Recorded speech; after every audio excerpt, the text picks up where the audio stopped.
All right, welcome back, everybody. I'm excited to kick off this next panel because, quite frankly, a lot of us look at us as a brotherhood, which is exactly what we are. I'm here to introduce everybody to your veterans panel.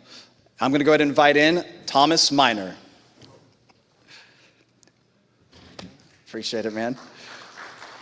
We've got GOA's Regional Director for the Rocky Mountains Great Plains, Ian Graham.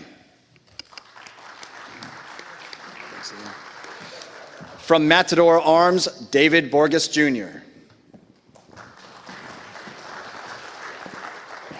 From Ghost Tactical, Trey Miller. We've got Tony Simon of Simon Says Train. And from Rainier Arms, we've got the resilient warrior, G.W. Ayers.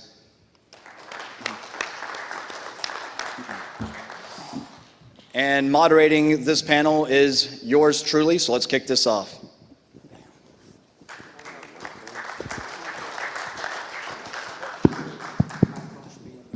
Here's for you guys. All right, great. So first of all, thank you all for being here. Thank you for coming out. And thank every last one of you for being here. And of course, any other veterans in the house, thank you all for your service.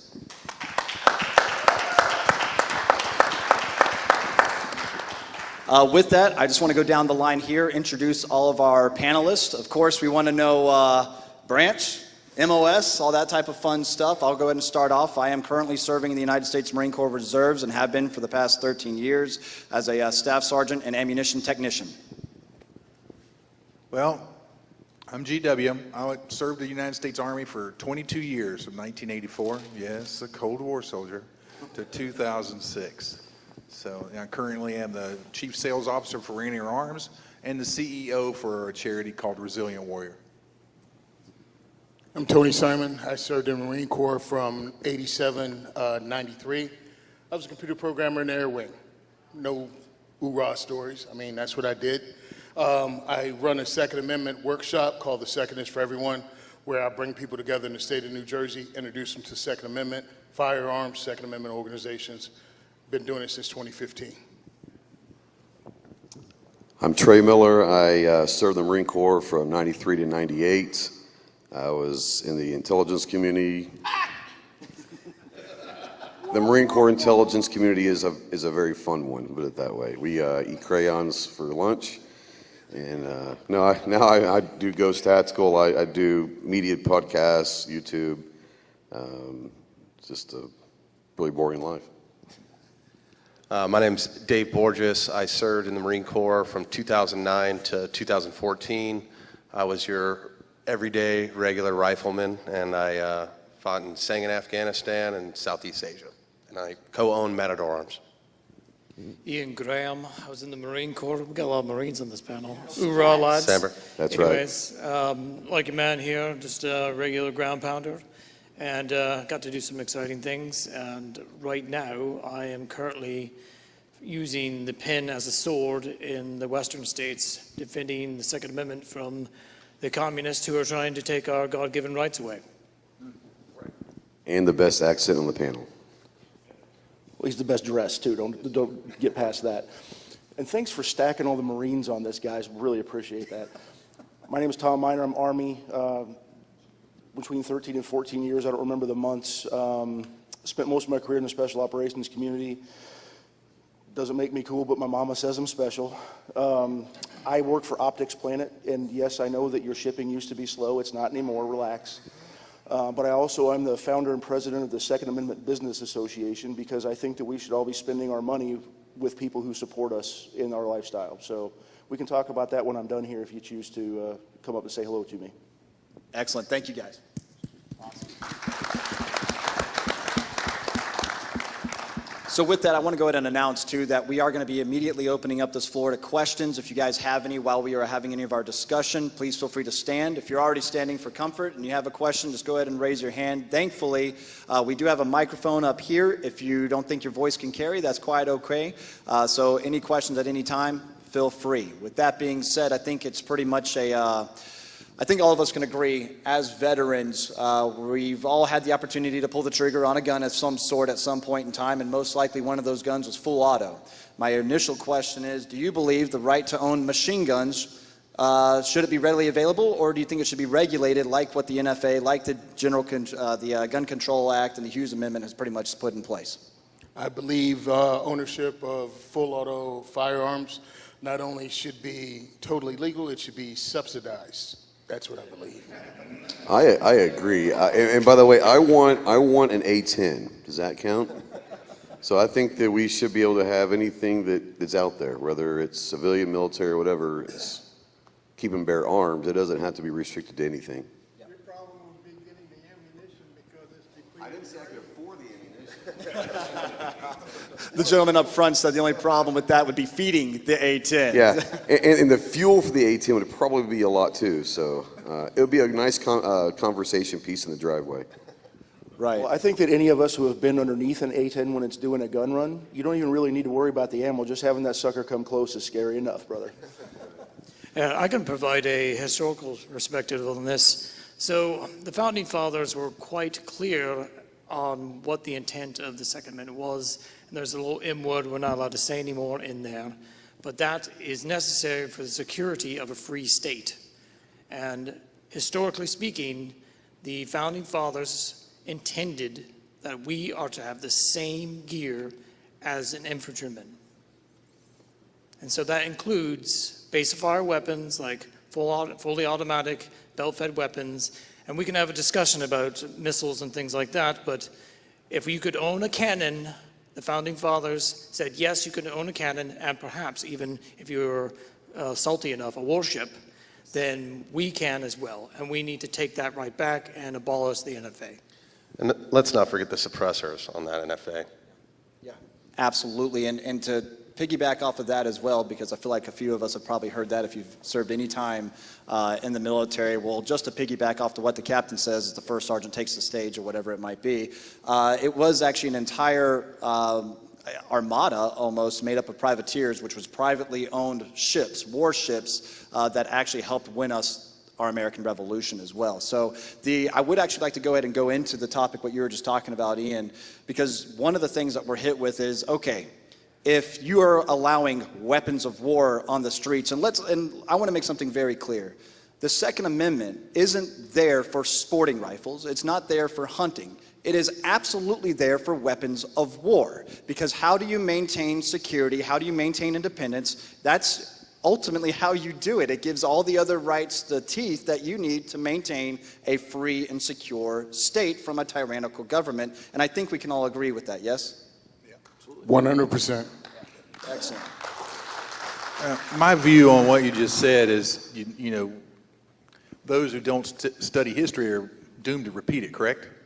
Now, we have a very near past event that happened in Ukraine that shows you that what happens to an unarmed society when when someone tries to take over their country. They had to scramble to get guns in the hands of people so they could protect themselves. One of the things that kept the Japanese from readily invading our space here is because they knew that behind every blade of grass was a dude with a rifle, right? I believe that as we go forward, it will become more evident to the population that being armed and being responsible for your own safety is more important than ever. We're going to see some things next week. They're going to be standing on the stage talking about taking away your Second Amendment rights, and they're going to be burning the place down outside it. So it's going to be an interesting view of what could happen in this country if we don't maintain the freedoms that are God-given and recognized by our founding fathers. Now with that, going back to Ian's point, at what point, because this is the question a lot of people are asked, if you're allowing weapons of war on the street, at what point do we say enough is enough? Can civilians own nukes? And so my question to you guys is, how do you combat that statement, right? Because everybody's asking, okay, you're going to allow machine guns. You want A-10s. You want tanks. You want people just rolling around like it's Grand Theft Auto up in here and just pulling up to your local Walmart in a tank, Quite frankly, I think that sounds kind of cool. But at the end of the day, this is something that's concerning to a lot of people that might hear what we're saying. And I don't want to ultimately fearmonger. I don't want to scare individuals that might be coming to the gun community, which I believe is America's community, by the way, but somebody that might be new to firearms and then all of a sudden there's belt feds going off next to them at some outdoor range. Understand that this is protected. This is our right. So again, I asked a question, at what point is too much? Is there too much? And how do you combat that question? All right, first thing, the person that's asking about the nukes isn't serious and aren't interested in the actual conversation. Let's go ahead and get that right out. So any smart aleck, pull that one, right? You saw me pull that one back? Any smart aleck answer you give is fine because, again, they are not in a discussion with you. They just want to be bombastic, be a problem. So what we can say is weapons of war, and it's something you can defend yourself and use, but understand the more complicated, the more rounds that go out, the bigger the rounds are, the more expensive it is.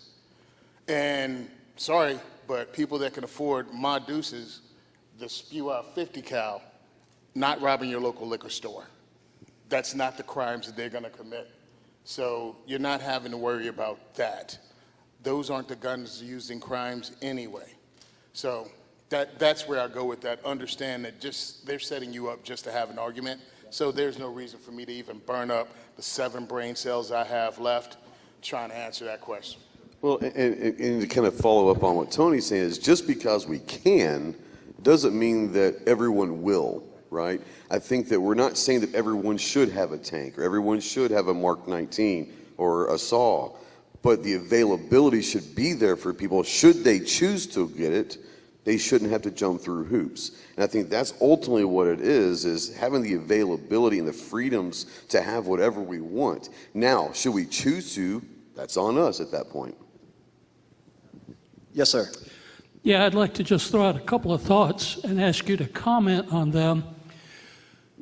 When our founding fathers, talked about arms, they were not limiting themselves to this little narrow slice that y'all are arguing about, which are essentially small arms, whether they're fully automatic or semi-automatic, or of a particular caliber, is the limitations that the left has imposed on us, because the founding fathers meant arms in the sense of arms that existed at the time, which are equivalent to those of the largest empire in the world, and that just happened to be cannons and muskets and long rifles and ships with cannons. They did not visualize where it might go. And over the last 248 years, as those new weapons were developed, this conversation should have happened, and it didn't. But I'll just tell you, as you can probably tell, I'm kind of a senior, but let me just say, when I was 10 years old, an outfit out of California was advertising for $189 a Solotherm 20 millimeter semi-automatic German weapon of war. How many do you have? What's that? How many do you have? How many do you have? My parents would not let me have one. Because where do you live exactly? I was looking for a new best friend, buddy, that's all. Yeah, I started to say. But if I had the $189 and sent it to this outfit in the future socialist regime of California, they would have shipped me that Solotherm onto my porch without a question, without any violations, without any FFLs, without any destructive arms taxing or licensing or delay periods or whatever. And what's happened is just what I've seen in my lifetime, which is just 75 years out of that 250, how it's been edged down. That was in 58, by the way. In 64, then they went after the the full automatics. You know, before ranch hands could have your Thompson submachine gun and whatnot. And we forget all of that a 10-year-old kid could have, you know, been spanked by his parents later, but could have received, and there is no question that a 20 millimeter Solitharn, which was advertised at that point to cleanly pierce 2 inches of the finest armor plate, was a weapon of war.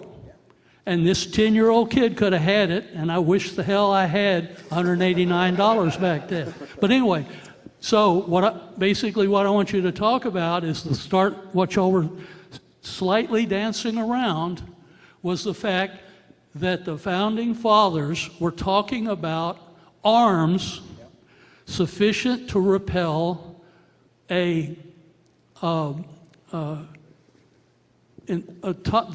top empire of the time.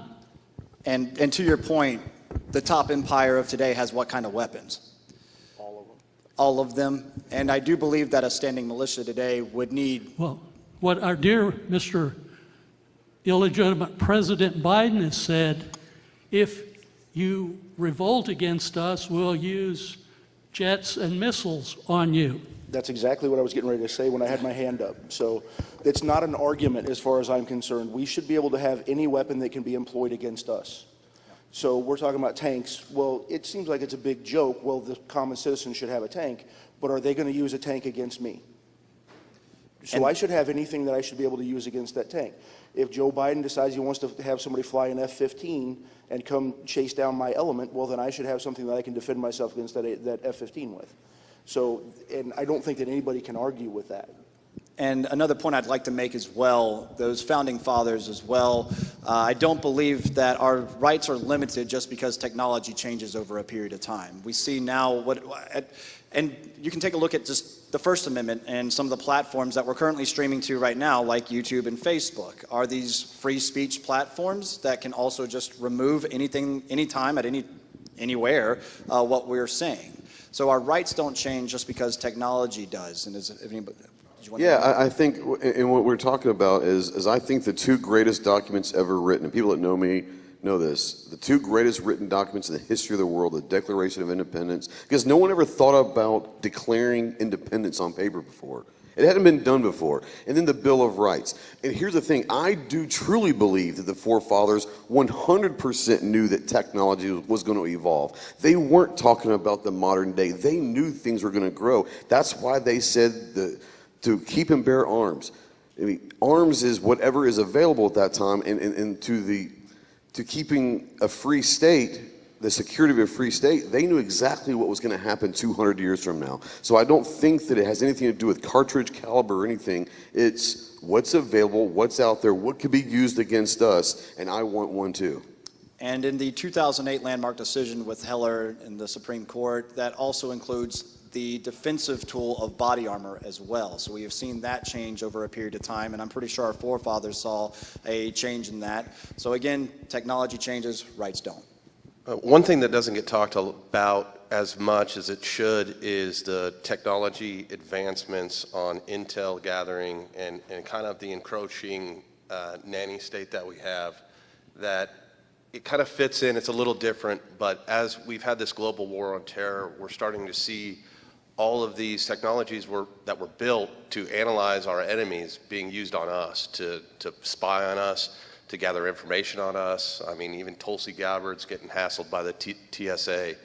So it's an all-encompassing fight, and let's not forget the intel asset side of that as well.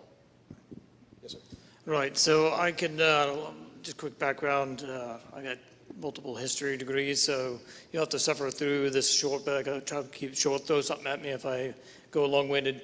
Historically speaking, the guy from that, he's got the long hair, they call him the gun Jesus, what's his name? Ian? Yes, McCollum or something like that? Yes. Right. Yeah, forgotten weapons. He can go and talk about the different various firearms that the founding fathers ordered and had access to. So semi-automatic is not a new invention. It's been around since their time period, because we know, because they ordered some, they didn't get delivered before the war ended, but they did. And there were crank ones like that. So those things did existed. They could see technology going forward. And then circling back to the original, how do we deal with this? How do we manage this weapon of war situation? Is they had a system set up, and it was called the militia. And it was every man's duty, depending on the colony, and some of the states changed the laws later. And then the 1792 Washington did the Militia Act, which mandated every able-bodied male to have X gear ready to go. And that was your moral and civic duty. And each state was in charge of regulating that militia. And regulation does not mean that they can dictate what you can and can't have. Regulation was well disciplined, right? And so it died in 1902 with the aptly named Dick Act, which destroyed the state militia system and removed the sovereignty of the states and removed every male's sovereignty, because it is your duty to be armed and trained in order to defend your family, life, liberty, and property. And so that's God, family, and country. And we have, if you want to talk about responsibility, men need to take back their responsibility within their communities. And if we return the moral society, we can have the militia again, and we can trust people with weapons of war, because there would be no need to distrust them. And those who do misbehave with them, guess what? Your neighbor could have a tank, so you might want to behave yourself. Era. Next question, sir. Well, first off, unfortunately, we're all preaching to the choir. I mean, there needs to be people in here that has no clue about what anything's going on. Well, thankfully, we are streaming to multiple services, which we hope are clipped and spread all wide. And as long as we are still streaming, it is YouTube and Facebook, by the way. So, I hope so. But anyway, my point was something I know you know it, but you haven't said it yet. And we all know this. The beginning of the Second Amendment says, a well-regulated militia being necessary to the security of a free state. And these people don't understand. They think a militia was like the National Guard. And they don't understand that we are all the militia. At that time when they wrote that, the militia was any able-bodied man, sorry ladies, that could carry a weapon, and they had to bring their own weapon and ammunition to be and everyone was required to be in the militia. Every able-bodied man above the age of 17 years old. So, I mean, you need to put that out too, I think, because it's very I think it regularly gets put out. Do what? I think it pretty regularly gets put out.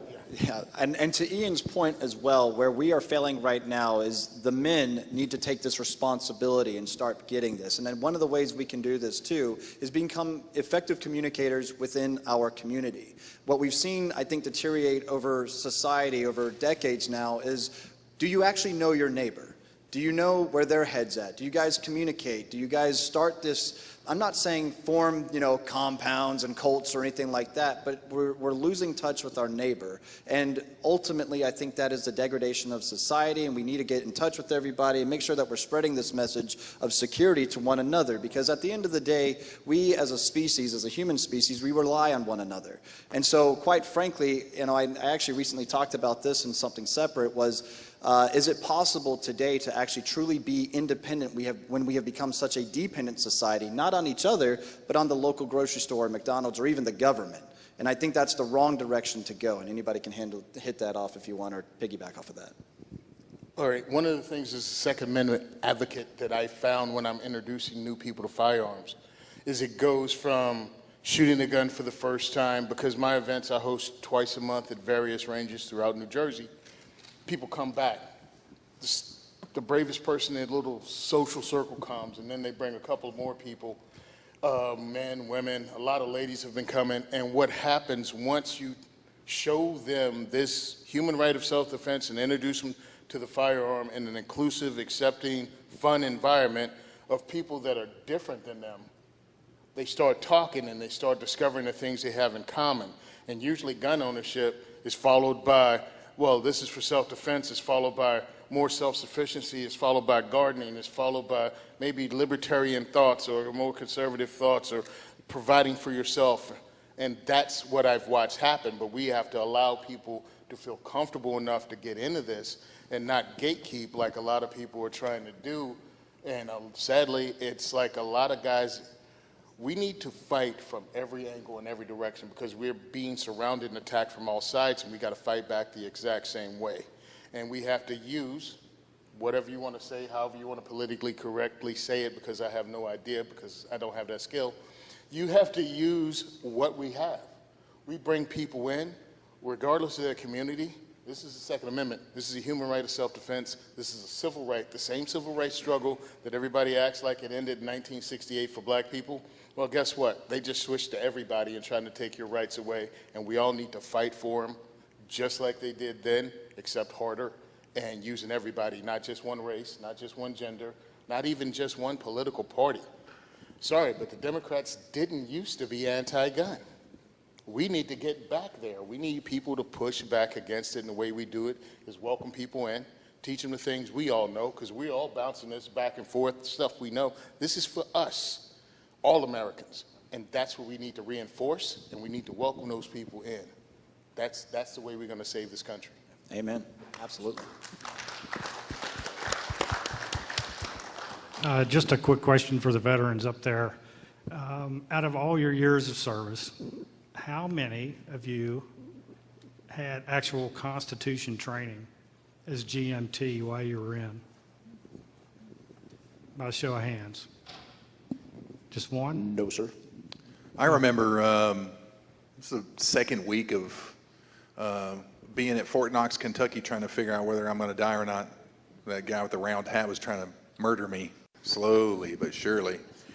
But I remember we had a class on the Bill of Rights, the Declaration of Independence, how government works, what a lawful order is, and what a lawful order isn't, right? And our duty is to resist those lawful orders, or unlawful orders. Well, sometimes I resisted the lawful ones too, but most of the time, if you're given an unlawful order, it's your duty to resist it.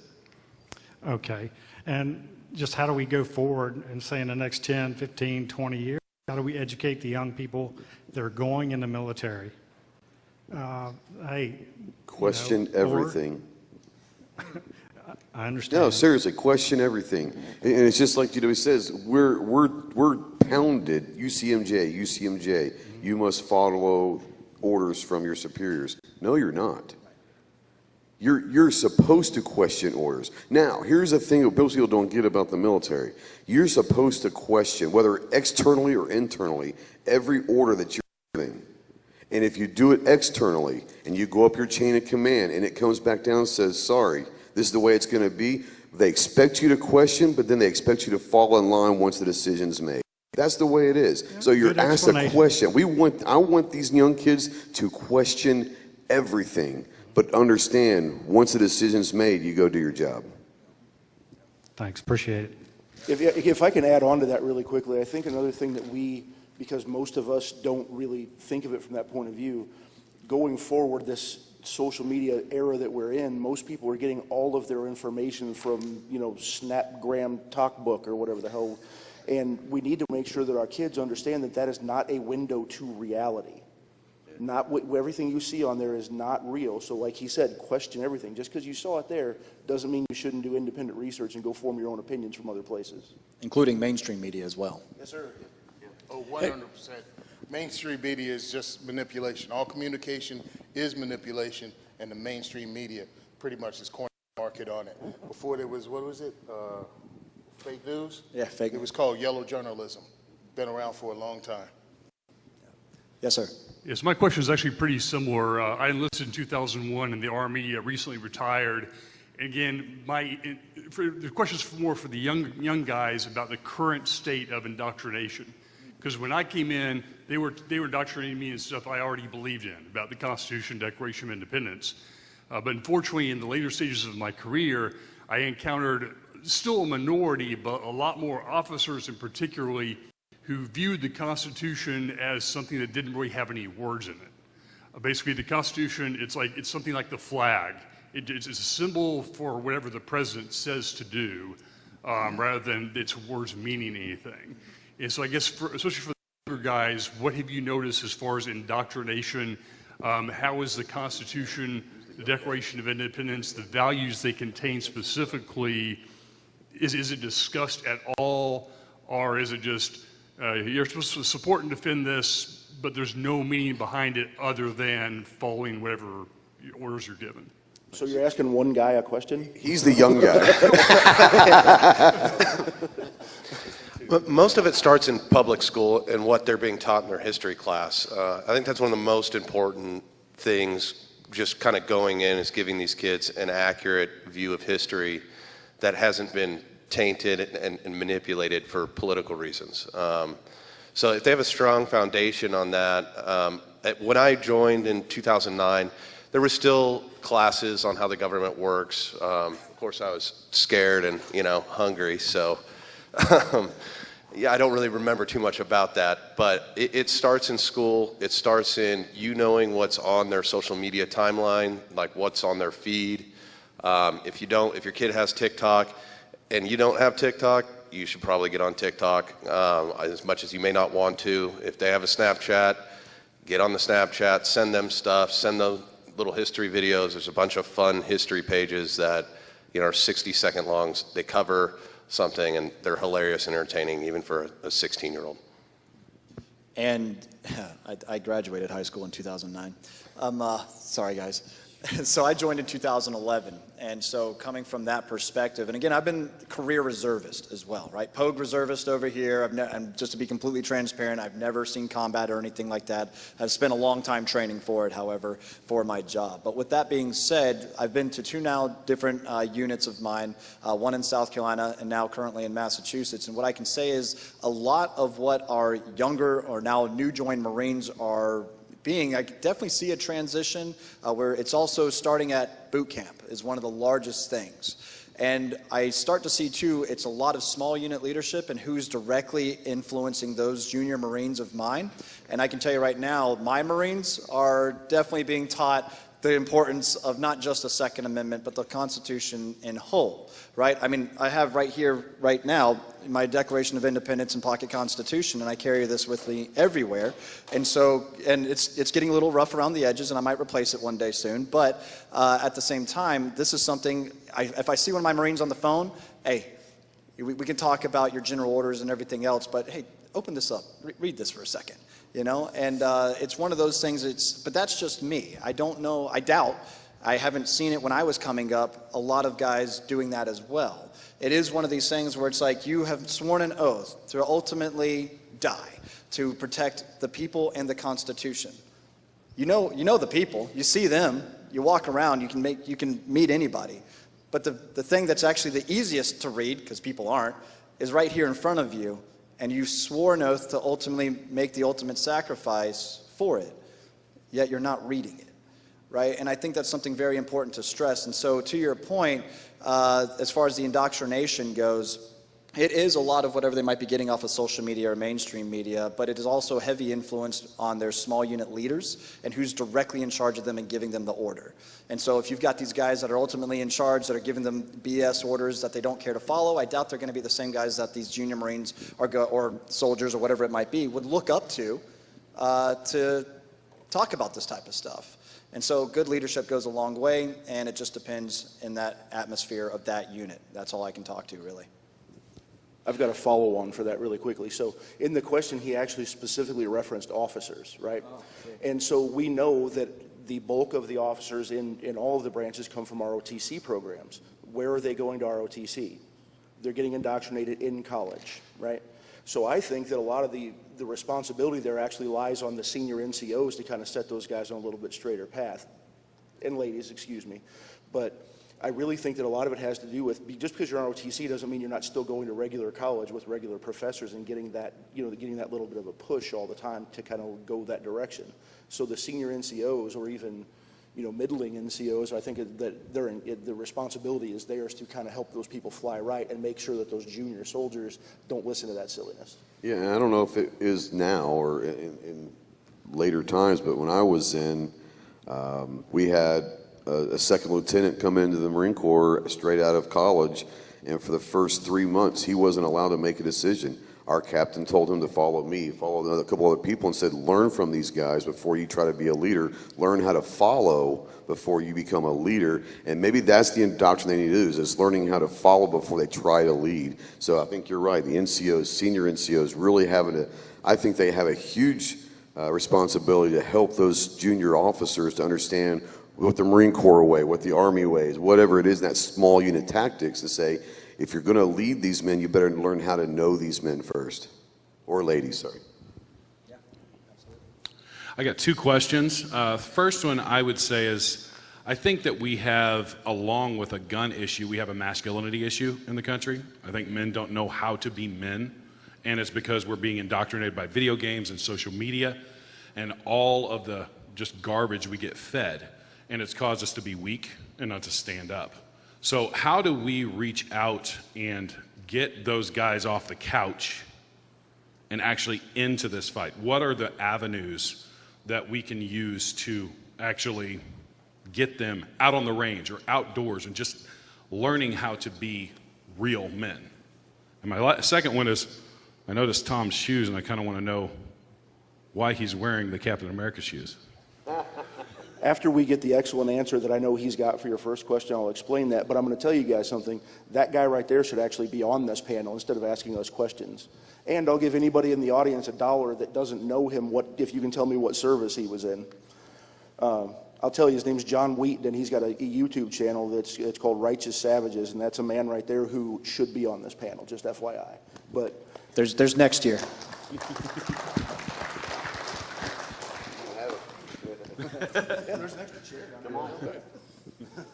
Right, so to answer your question here, it really starts at the home with fathers. So if you have a young child, it is your moral obligation to raise that young boy to be a righteous man.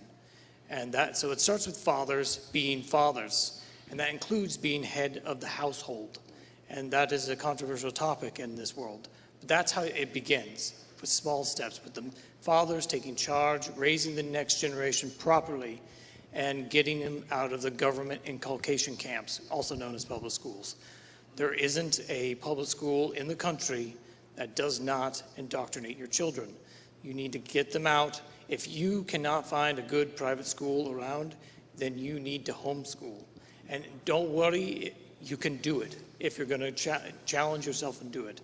And the second thing is, make them do manly things for the young boys. They need to get out there. They need to chop wood. They need to do chores. They need to be yelled at. They need to be disciplined.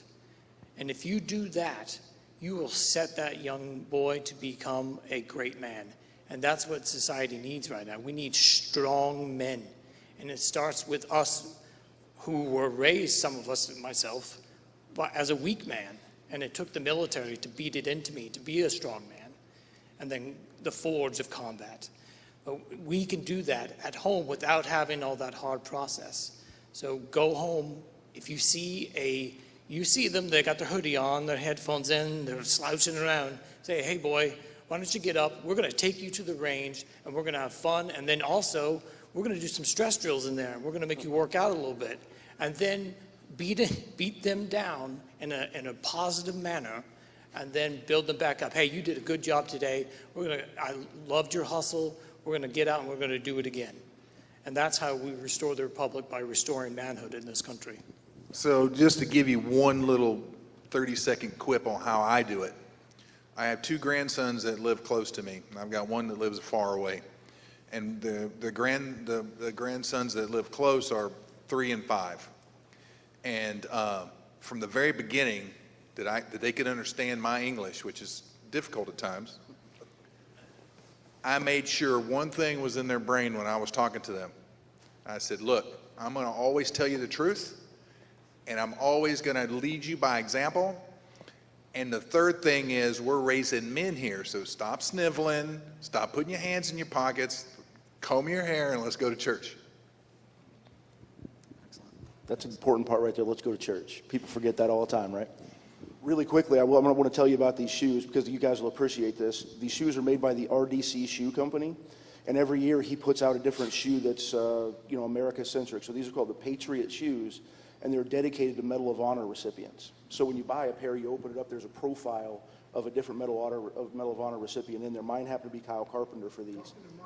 But he donates an awful lot of money to veteran causes. The money from these is going to build the Medal of Honor Museum, which is being built right now. So these are pretty cool. Check them out, RDC Shoe Company. I'm very proud of that man. Awesome. Yes, sir. I got a veteran question, but you asked earlier on some of the other questions about officers. Statistically in here, the odds are very low. I'm not the senior guy in the room. The reason why you have problems with officers, my friends would all fit in here very, very well. My peers and those who outrank me in the Army, they get off on power. And that's how they get to where they are, by managing their career. What was the difference between my Eagle and a Star? I didn't manage my career to get the right assignments, and I wasn't always the yes guy. And so 06 is as far as you can go, brute force and by performance. The guys who have the rank, look at who the anti-gun general officers are right now. Senator Kelly was in 06. Stan McChrystal, my goodness, Stan McChrystal's anti-gun. There's another general that goes on CNN, the guy that looked like he was having a seizure when he fired the rifle. These guys got where they are by managing power. And just as we talk about having Second Amendment rights to resist the tyrant doesn't like you not having that weapon. Frankly, you can't have that weapon. Kelly went to buy one because, well, he's an elite. You can't have that weapon.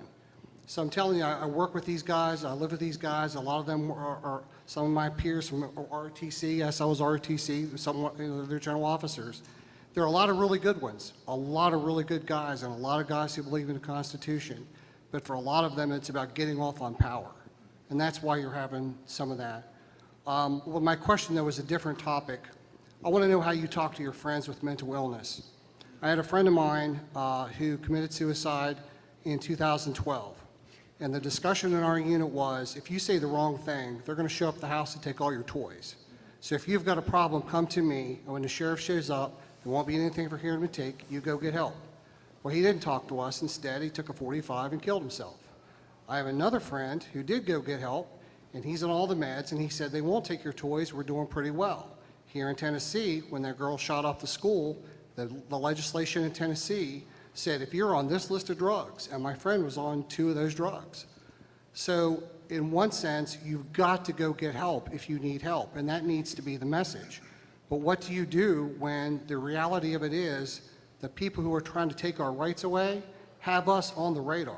What do you tell your peers?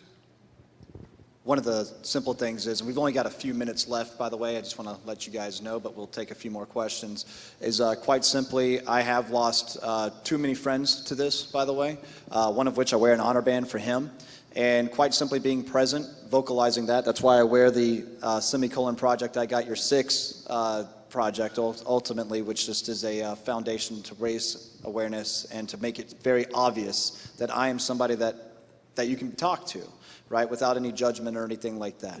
But ultimately, making it very aware and present and known. And that's why GOA is also very proud to have defeated some red flag laws against veterans in that fight. That goes to show just how dangerous red flag laws, it goes to show how dangerous it is as well when a veteran does look, or anybody for that matter, it doesn't matter, anybody that looks for help, now all of a sudden they can't, because they're afraid of getting their guns taken away. I am happy to say, though, however, I myself have been in therapy and currently still am in therapy, but nobody's ever threatened to take my guns. So we are seeing that shift. There's also a great podcast out there, Walk the Talk US, that discusses this exact thing as well. So just being present and being vocal about it does really help. I think your brothers and sisters out there that need help, we can identify them. And how we can identify them is we associate with them. And we can see the pain in their eyes, same pain that we feel. And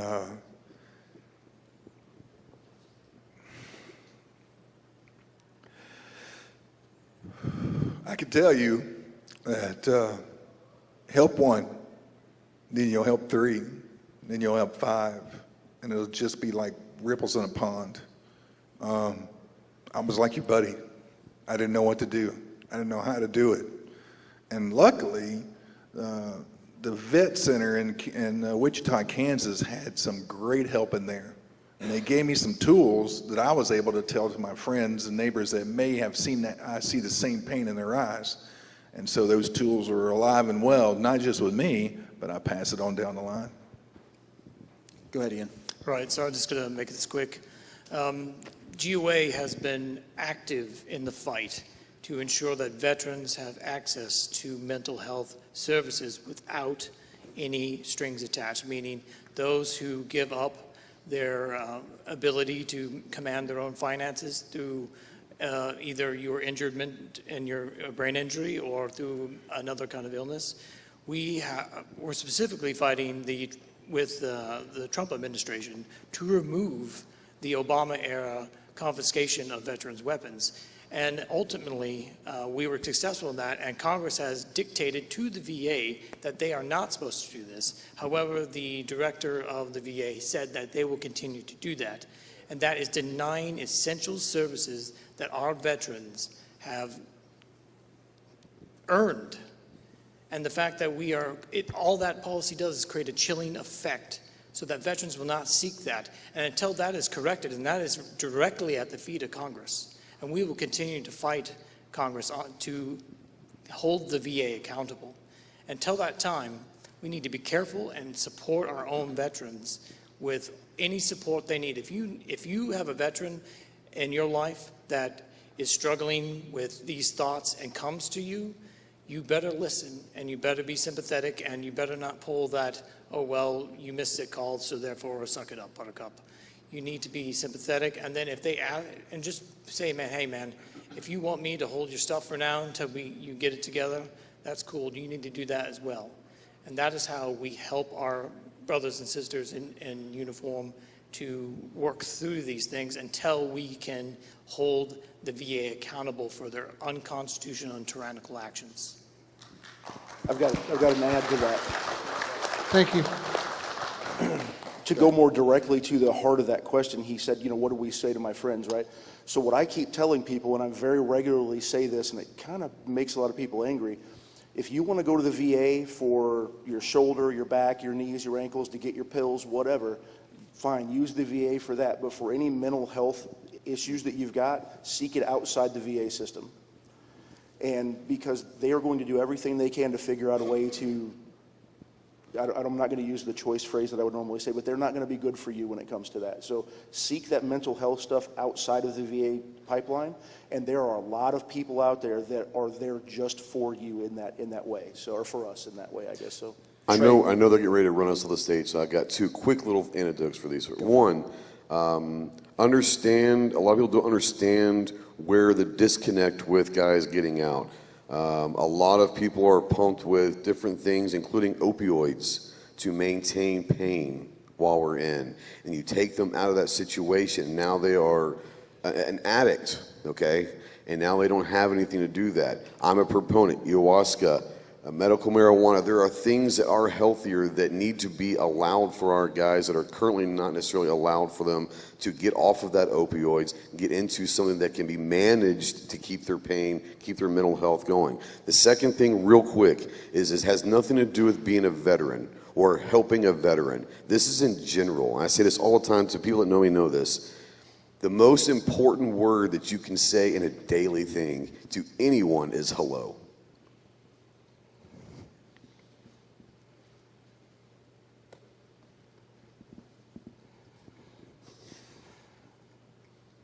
Take your time, man. You're good. Yeah, all right. There are people that won't talk to a human being all day,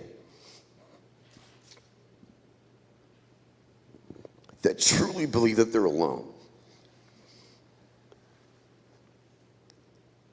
Simply saying hello could be the only interaction they have, and that might keep them alive one more day. If you see someone struggling, say hello, how are you? That's the biggest thing, is corresponding, letting them know that they are not alone, They have people here willing to fight for them, and they don't have to fight by themselves.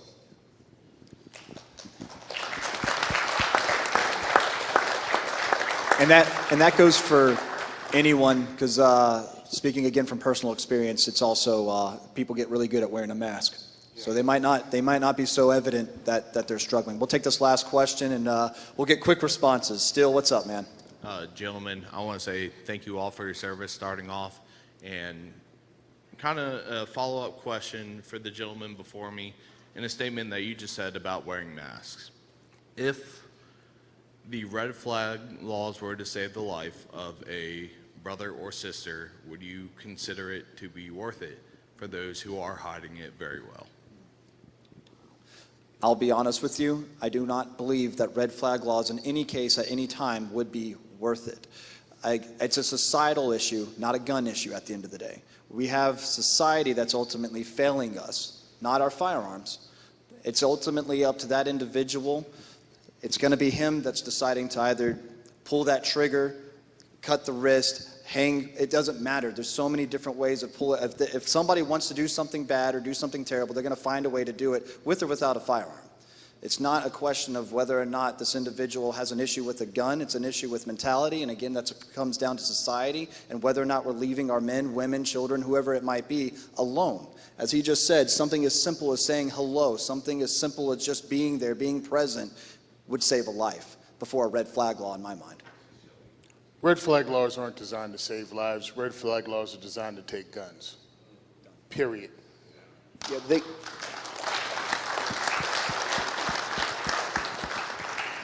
Sorry, I'll get a little angry about this, so I'm going to keep it as short as possible. They don't have any way to prove that saved somebody's life. They'll tell you that it did because they want you to believe in the laws, but there's no way to prove that. What they will tell you is that we're going to use due process. You tell me what due process is just some judge, which I got to tell you, I don't trust the judicial system in this country much anymore either, some judge signing off on it and say, yeah, you can go ahead and go take this person's guns. And we've all seen what judges are signing no-knock search warrants and murdering people in the middle of the night. So I don't believe in that at all. So there's nothing you can ever say to me that's going to make me believe that a red flag law should exist. And I'm going to leave it at that before I get a little pissy. Right, one last comment. Last comment, Right, sir. the official GOA stance is that there is no amount of due process that can take away your God-given rights. End of story. Thank you, gentlemen. God bless our veterans and first responders, and God bless the United States and our Second Amendment.